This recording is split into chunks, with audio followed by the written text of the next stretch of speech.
participer à l'Innovaton parce que c'était la première occasion que j'ai eue de rencontrer des jeunes, de voir aujourd'hui comment eux sont impliqués, concernés par le développement durable, ce qu'ils en comprennent et comment on peut déjà, avec nous, dans notre vision d'adulte, les aider à se sensibiliser sur cette thématique. On ne part pas avec le même bagage, on n'a pas la même culture, on n'a pas la même façon de parler, on n'a pas la même façon de communiquer. Pour autant, aujourd'hui, effectivement, on doit se structurer pour amener le même projet au bon moment, au bon endroit, et c'est de rapporter l'énergie. On leur apprend aussi à élargir leur spectre pour effectivement voir au-delà de leurs idées.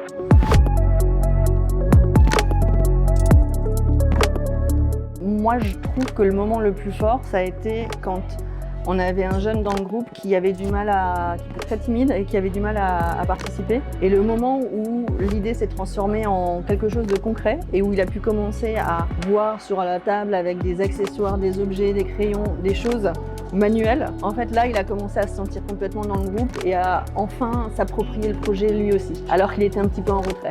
Et je crois que c'est ce qu'a compris aussi Lifetime Project, c'est qu'on doit leur apporter de la liberté, mais une certaine structure, parce que dehors, c'est ce qu'ils vont rencontrer, de la structure. La liberté, c'est autre chose, mais effectivement, si on leur apprend l'intelligence, les compétences et surtout la hauteur de vue, ils vont partir avec de bons bagages. Je pense que la prochaine édition sera phénoménale, je l'espère en tout cas.